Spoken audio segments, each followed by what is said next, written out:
let's get the classes of the enemy started. And I think I'm just gonna use one enemy this time. I'm kind of truncating this project just a little bit. So we're back with enemy today. And we need to get back to the player, but we're gonna spend some more time with the enemy today. Well,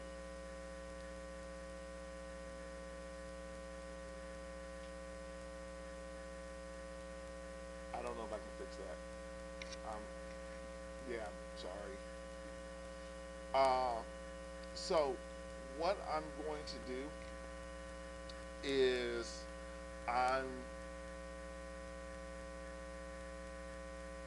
we're going to go ahead and get this set up with every time it responds, it's going to apply a random position. That random position is going to cause it to be a different class, and we're going to render a different object. However, I don't need my enemy just to be this one thing here. So we're going to have to do some stuff. All right. So what we're going to do is we're going to keep this, but I am going to get rid of our mesh renderer. And what we're going to do is we're going to create a couple of cubes.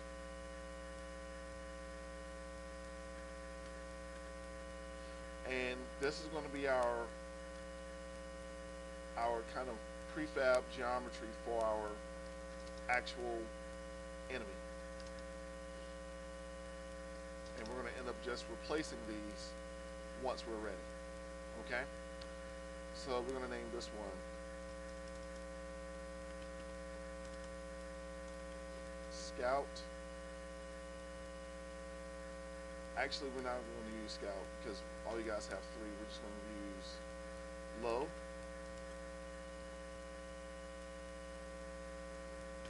mid,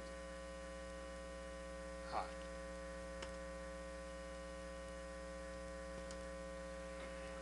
And we're going to get rid of our box colliders. All we need is their mesh renderers. The enemy, let's go ahead and just lower that. And what we're going to do is we're going to parent this to our enemy so that these move with the enemy, and we're also going to create some more materials for it. F2, and I'm going to hit F2, enemy, low. Let's do that again. F2, enemy, mid, F2, enemy, high. And let's attach them. High, low, and mid. And let's give them all different colors. So let's say low, a little bit closer to pink, mid, we'll keep it just as that red, and then high, we'll change the value some. Alright. And there we go. And those should all relatively be the same. Now what we're going to do, what I'm going to do is we probably have to make our box collider a little bit bigger, and we may have to adjust the size for each one. But for right now, we have our enemies here, and now what we got to do is go over some stuff that you guys have not gone over before. So what we're going to do is we're going to create an array. An array is a group of objects. This is different than an enumerated list. So let's go ahead and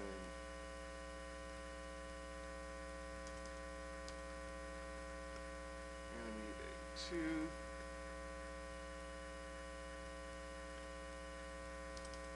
Notice I get basic functionality done first, and then I add the complexity, not the other way around. So what we're going to do is create a public game object, but what I'm going to do after that is create an open and closed bracket. it's going to make it an array. And we're going to make this enemy geo.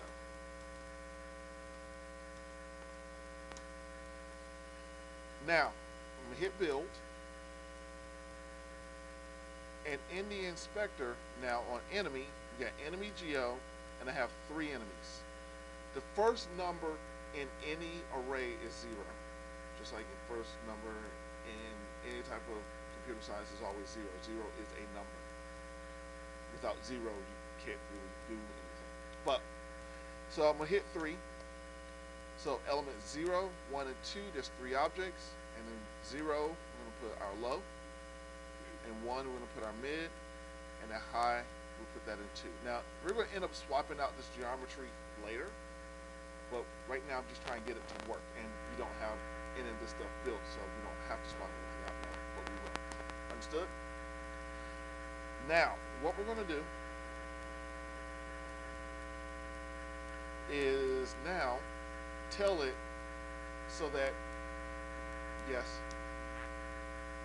when we have a random number, well, we create a random float, well, a random int, because the array positioned, this is an integer, so I can't use a float to replace it. So what we're going to do is use a random integer and say, if it's this, then that's going to change its class, okay? And let's get rid of scout as well, too. I'm just going to comment this out so you can actually just see.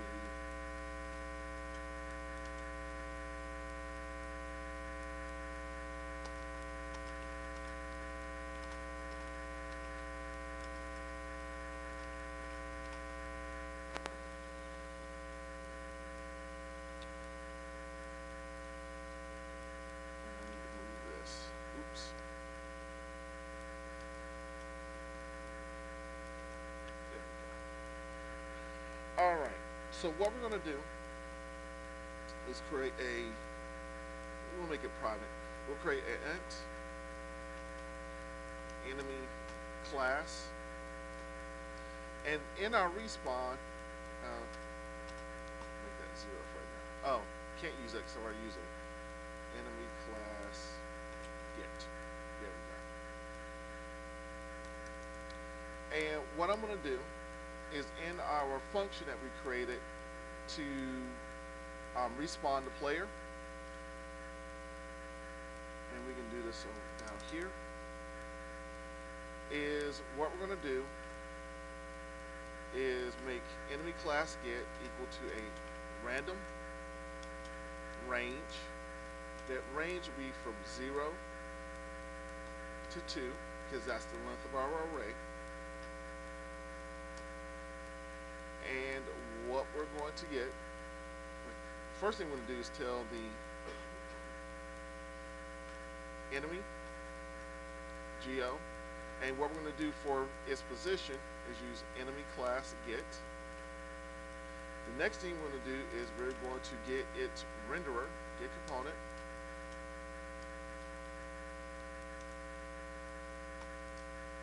renderer dot enable is equal to true.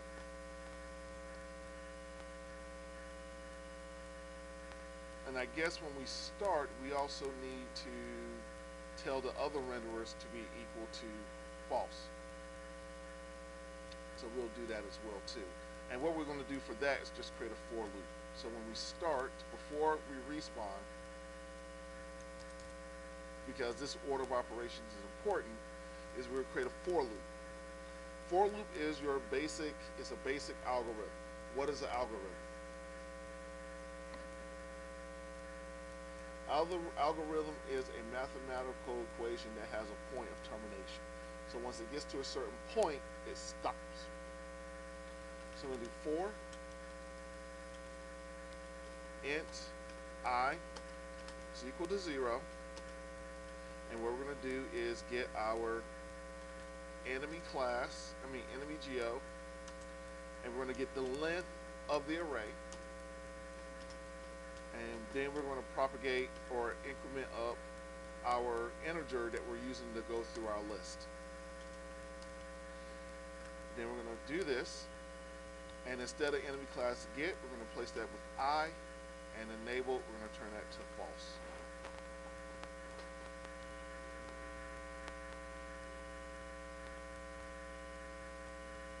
And we could probably also do this, actually, I'm gonna change it. We're gonna leave it in respawn, but one of the things I'm gonna do first is I'm still concerned about the order of operation. But what I will do is just tag this in here, so every time I use this, it will reset all of our geometry, turn it off, and then down here, it'll turn on the right geometry that we want for that class. Now, we got it to show us the correct object, but now we got to get it to the correct class. And also we got to change this because start out as low. And what we have to do now is figure out, let's say this is 0, 1, and 2. And right now, to figure that out, all we're going to do is just use if statements. So if enemy get, instead of greater than or equal to, we're just going to use equal to, is equal to 0. And I'm just going to copy this.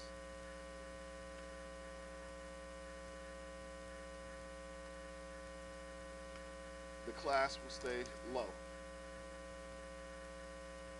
Copy this. If we're at 1, we're mid.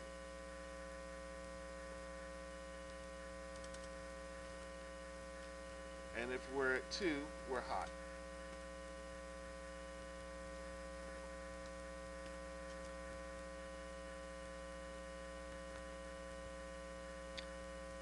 Oh, and I'm missing something. So here, I got to evaluate I against the length of my array. So I is less than the length of our array. I forgot to do that.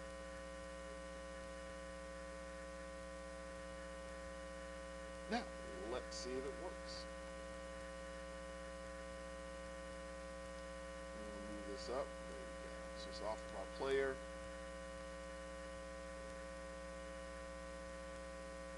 Alright, we got low.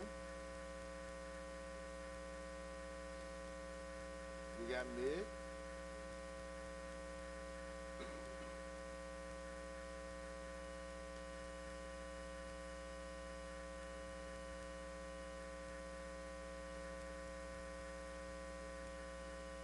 I just want to see it go to high, just to make sure it's going through that. Which is not going to cycle through them evenly, it's a random number.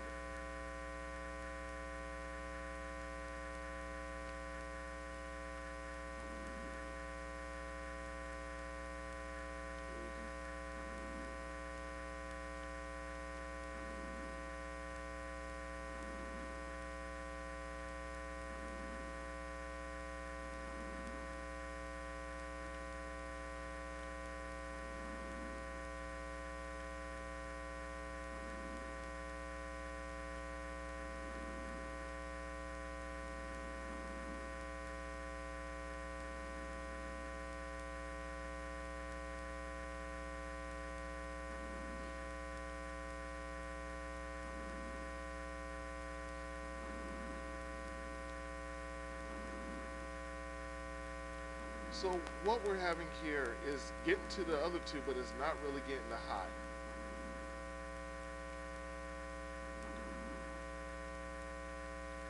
I'll give it 2 more chances. Not, then we're going to do something that will increase the probability just a little bit more. Because then we'll use it based on a range. Alright. So we get mid and low. We're not getting high. So what I'm going to do is this.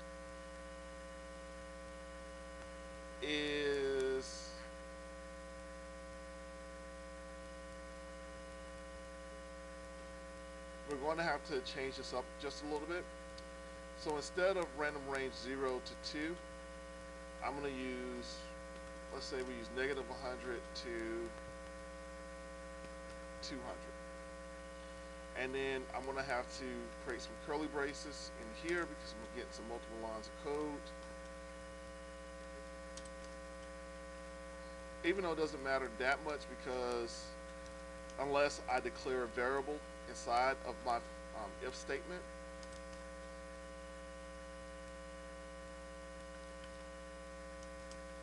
And then instead of using this, we're just going to go 0, 1, and 2. Now what we're going to do is this. If this is less than 0, less than 0, we'll leave it at low. Okay, that's good. If enemy class get is greater than 0 and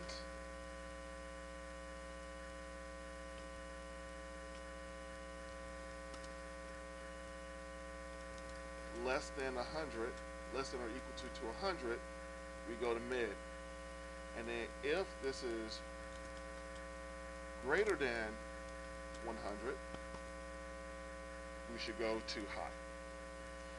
Having a larger range increases the probability that we'll get to all of it than a smaller number. And that's the only reason why I do it.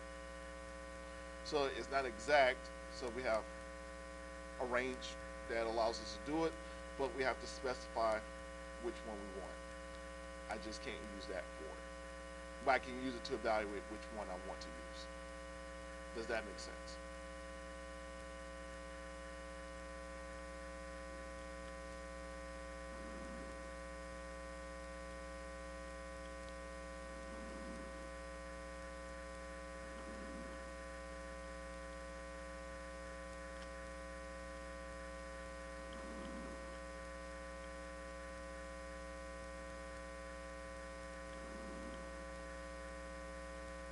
Did I build this?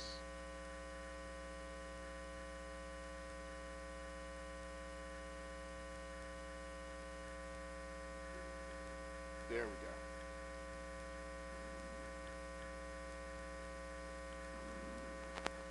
So it works because we just saw the hot one there.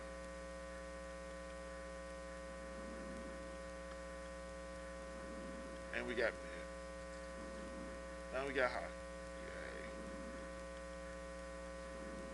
So it adds a little bit of randomness to our game. Now, let's take this a step further. Let's say that each one of these has health, because we already did that. And let's say for each class, the health changes. So I'm going to zero out health here.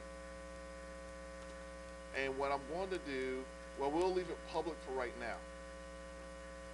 And what I want to do, if we're low, enemy, I don't have anything else, just health. Health is equal to 100. If we're mid-class,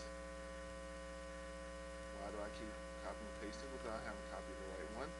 Health is equal to 125. And if we are the bigger one, health is equal to 150. And now we have to get our health in here. And so what we're going to do is we'll instantiate an explosion if the projectile hits us, but we won't respawn immediately until after the screen unless we lose our health. So what we have to do is say if health is less than or equal to 0, we respawn if we hit the projectile. We're going to assume if it hits the player, it respawns. We'll just leave it at that. Now the next thing we have to do, well actually, generally I would have to say tell the health to go back to 100, but since we're going to respawn here and we respawn once it goes off screen, that should take care of itself. That mechanic is already built in.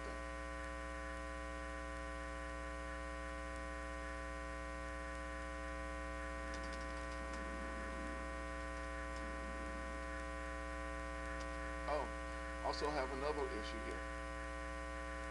I have to tell this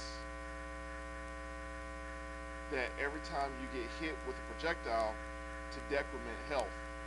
and let's say we decrement it by 25. So health is less than or equal to 25.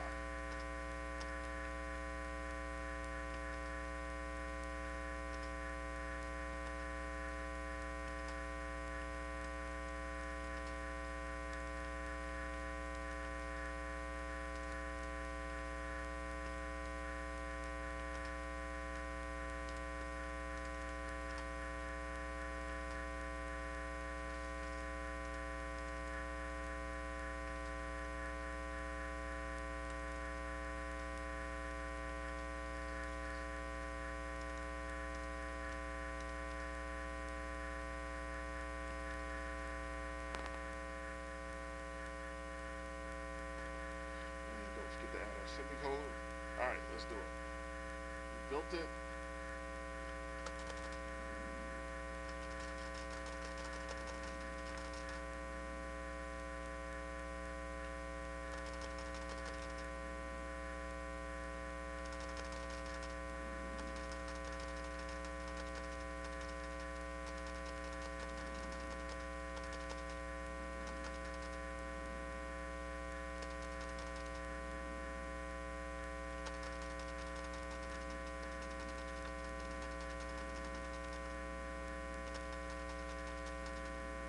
So it works.